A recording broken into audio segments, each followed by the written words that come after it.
Okay, so I know this is not what you're expecting, but I'm out here filming for a secondary YouTube channel that I'm about ready to launch here pretty soon, and it's regarding woodworking, and it's specifically epoxy-related things, as well as cutting boards and things like that. So I'm trying to get a bunch of filmed in advance before I launch that channel, and so I'll be launching that soon. If you happen to be a fan of this stuff, then check it out when it comes out. I'll let you know, because I will ask some of you, especially those of you who've been watching my channel for some time, to help me get that channel off the ground by just subscribing to it and watching a couple videos, or just hitting play and walk away and do something else, but help me get it off the ground. So I recently did some videos regarding Waves, going all subscription and then backing completely off of that literally the next day, based upon an outcry by folks like me, other YouTubers, as well as all of the audio community users across the world in various forums and ways to really communicate how frustrated they were. And then I did a follow-up video to that, basically saying I think Waves is done. They're not really done, but I think the damage is done, and this is going to really hurt their business for some time, I believe. And I take no satisfaction in that, none whatsoever. But they made their choice, and now they've got to live with it. Okay, so the question I got a lot in the comment sections, and trust me, I got a ton of comments in both those videos. But questions I got from a lot of people is, Barry, okay, if you're suggesting that Waves is not the greatest thing right now, then what plugin manufacturers do you recommend? So I'm going to talk about some of the ones that I like. Please understand, this is not an exhaustive list. There are lots of great individual plugins from specific plugin manufacturers. I say manufacturers, code makers, whatever you want to call it, just a loosely term. But there's a lot of them out there that have some awesome plugins, and then there's some particular brands of plugins that have a lot of awesome plugins, maybe not all of them, but a lot of them. So I'm only going to talk about the ones I have personal experience with. So if I don't happen to mention a plugin manufacturer that you particularly like, please understand I'm not going to talk about something I don't have any firsthand knowledge with. Those of you out there, feel free to put down in the comments section of this video after it's over and tell us all about the plugin manufacturers that you like, and specifically what it is you like about them compared to others. Now, people tend to navigate and really praise things that they own, and sometimes without really knowing that the proverbial grass could be greener on the other side, if you know what I mean. You know, I have been guilty of that in the past. I try very hard not to look at things like that and remain objective. So if I'm not going with Waves, who am I going with? First, the majority of you, and I mean the overwhelming majority of you, do not want to have anything whatsoever to do with subscriptions, okay? I understand that. I personally don't believe they're as bad as most people think. I just think the Waves went about that was bad, okay? I think some of them are not worthy of it, but some of them are, in my opinion, and it really boils down to the price ratio. Now, if you've watched some of my other videos on this particular subject, I think none of us benefit by having a gazillion plugins. That is nothing but a complete distraction. You really just need a core of plugins for doing the heavy lifting, EQ, compression, things like that, reverb, delay, that do the heavy lifting, okay? And you do want to have a variety of some of those, but not a huge variety of that. Now, there's specific tools that come in and out of there. There will always be manufacturers that will come up with unique approaches. So when I say that you don't need a ton, you will need to expand upon that as new things are developed to do cool and unique things as the trends with music evolve, all right? And so let's talk about a couple of plugin manufacturers that I think are worthy of your consideration if and only if you're going to go subscription. First up, I'm going to go Slate. Initially in the past, I've been somewhat critical. I won't say critical, but somewhat resistant with Slate plugins. But I'll be honest with you, I've kind of changed my tune on that. I've gone back, especially some of the newer ones, and really gone back and really looked at those again.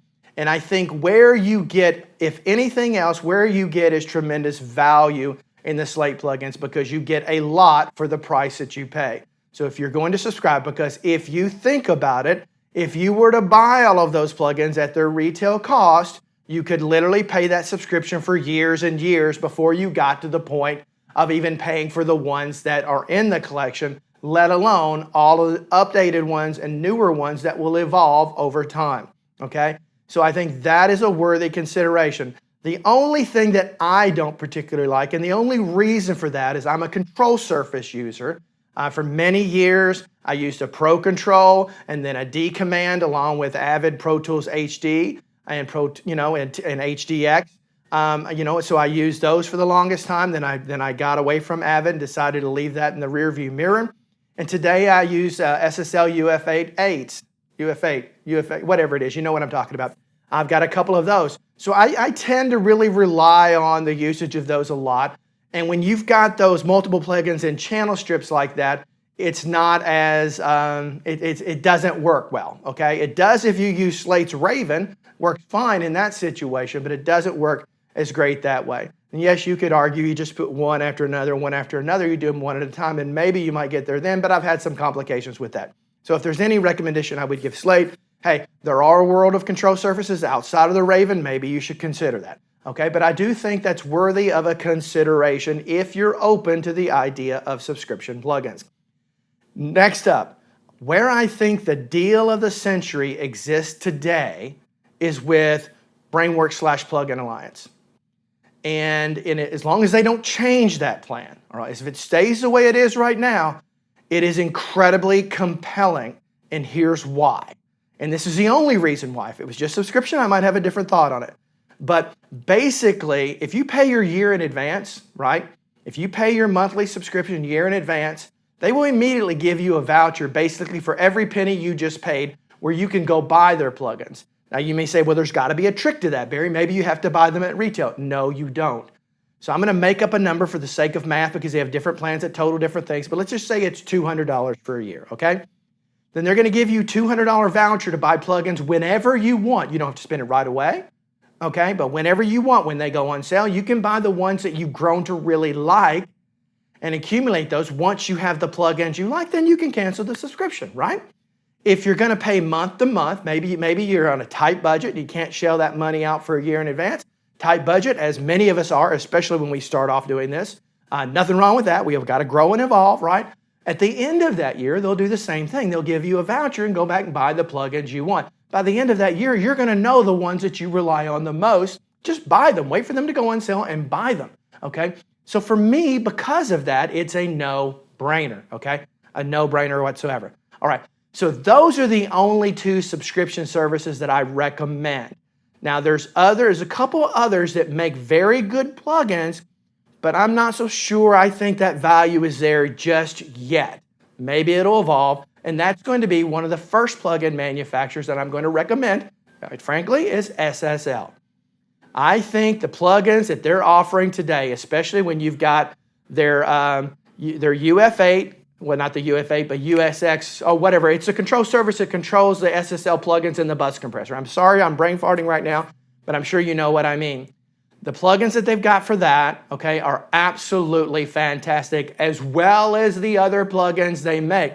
Now, that's a company that doesn't have a huge collection of plugins. But what they do make, they are very, very, very good. And if you really want to get disciplined into mastering just a handful of plugins, the best way to do that, or a good way to do that, quite frankly, is to buy that control services where you can control those plugins and just stick to that channel strip. Stick to that and use nothing else, okay? For goodness sakes, that's what all these famous people who mix on SSL consoles did. You know, they weren't incorporating a ton of different EQs on everything for the most part. Occasionally they would, but most likely they just dealt with the EQ that was built into the console. Okay, so kind of keep that in mind. So I strongly recommend SSL plugins. Next up, I'm going to say if you're buying plugins, there are certainly plugins within Plugin Alliance that are worthy of the purchase, no doubt about it. I won't say that about all of them, but definitely worthy. But if you go to subscription, I've already said the benefits of that. All right. So next up is going to be FabFilter. I absolutely love those plugins. They are top notch. Now they are typically utilitary plugins, okay, or utility plugins, but I own their package, and it was worth every penny. I use them on every single thing that I do regarding audio, whether it's even processing my voice. And by the way, this is a new lavalier that I got that I'm not that quite happy. The wireless system I'm happy with, but I've ordered a much nicer lavalier mic that's actually going to arrive from Sweetwater today. And so I'm looking forward to getting to that one. This one's a little too muffly in the low end, and so I'm not a fan of it. But anyway, typically on my other, when I'm using a much more expensive shotgun mic inside my studio, that particular mic sounds fantastic, and I use quite a few FabFilter plugins when I'm processing my voice, okay? And so I think you can't go wrong with that. Next up, Softube. Softube. Out freaking standing plugins. Now, they're on the pricey side. Once in a while they'll run a sale. When they do, take advantage of it, okay? They're on the pricey side, but it's like anything else. You get what you pay for. You get what you pay for, okay? So Softube makes outstanding plugins, and they've got a very cool control surface that integrates well with many of their plugins that is also worthy of consideration. And so that is also a fantastic control surface, and people absolutely swear by them. And I own quite a few Softube plugins, and I think they're off the charts very good, if not some of the very best available. All right. Obviously, the elephant in the room, Universal Audio. Universal Audio has always had the reputation for the most amazing plugins, okay? Now, a lot of the competition I just mentioned has caught up in a huge way. You're going to get those UAD users, and I hate to say it, many of you, the cult of UAD, where they don't want to hear any other objective. I'm sure that's not all of you, but certainly they exist, and that's unfortunate that that bias exists because things have changed a lot over the years, and maybe you've not experienced it with it because you've been using your awesome UAD plugins. Now, I'm known to give Universal Audio some grief on this channel, but I'm a huge fan of their products, okay? I just think they milked that Shark processor for way too long, and maybe they listened to me, maybe they just saw it coming on their own, but the bottom line is they've released many of their plugins, nowhere near the whole collection so far, into the native world where you can buy them. And the ones that they have out there are majority of core plugins that you need to really get going. Now, you can subscribe to those and you can buy those. I recommend purchasing those plugins, okay? They've recently run a lot of really great sales, and I think that's worthy of consideration without a question. Even though many of them are the ones that came out a very long time ago, you know, they're very good today as they were back then, all right? Now, I do expect here in a couple of weeks, as I predicted already, Universal Audio is going to come up with a new interface that's going to change the whole direction of where they're going, and I think it's going to be compelling. So look out for that. If I'm wrong, I'm wrong, but let's hope I'm right, because I do believe that's right around the corner, all right? And then next up, I'm going to mention Acustica Audio. Now, if you talk to anybody out there whatsoever that has and owns and has used extensively Acustica Audio plugins, including this guy right here, they are exceptional. The wind is blowing. It's March 31st here in southern Florida, or Central Florida, I should say, and it's going to be a balmy 90 degrees today, so sorry about that. But their plugins are outstanding. Now, expect a learning curve. Expect a little learning curve in a way that you simply won't experience with other plugins. They're not some of them are more simple than others, but you've really got to read the manual, wrap your head around them to totally take full advantage of them. Now, the downside to them is they're resource hungry. Not all of them, but many of them are resource hungry, so you got to keep that in mind. But in the same way, Universal Audio's plugins were resource hungry on their Shark DSPs, whether that was a satellite or whatever was built into your Apollo series unit, okay? So, but to get that kind of power requires typically to get that kind of plug-in sound requires that kind of a power, okay? Well, don't require, at least it does with theirs, because they're exceptional. So those are the ones that I think are worthy of consideration, and I think a lot of it really boils down to your workflow. If you want to go control surface, a tactile control surface, okay, where you've got knobs and faders that you move and touch, certainly Softube is a great recommendation, as well as SSL, because of the integration with their particular control surfaces.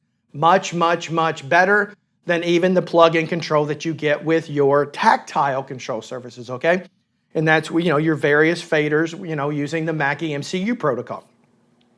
So anyway, those are the ones that I recommend. I don't think you can go wrong with any of them. Not all of the plugins and every one of those manufacturers are off the charts amazing, but the majority of them are, and I think they are absolutely worthy of your consideration. So hopefully this has helped you. Again, if you find this stuff interesting right here, look out for that channel coming out. I will certainly tell you when it launches, but it's probably not going to be for maybe another month. I've got to get a bunch of videos recorded up in advance, so I'm not pressured to keep up the timeline. Something I learned when I launched the channel that you're watching right now, although in a very different space. This happens to be my garage, by the way. I have a detached garage, makes it easy. And I'm about ready to install a Mr. Cool AC/heating unit up there that is going to make my life so much easier so I can close my garage doors and not sweat like a dog in here, because it's going to get hot here in a couple hours, and I'm going to be here probably till about 7 o'clock tonight until the mosquitoes come in, and I'm getting eaten up, and I got to get out and I got to run for the hills, okay? Well, there's no hills in Florida, but you know what I mean. So until next time, oh, don't forget, put some comments down below. If I didn't mention a plugin manufacturer that you particularly like, give us the reasons why you find them so compelling down below. Tell us what you think, all right? But until next time, I hope every one of you have a great day. Bye-bye.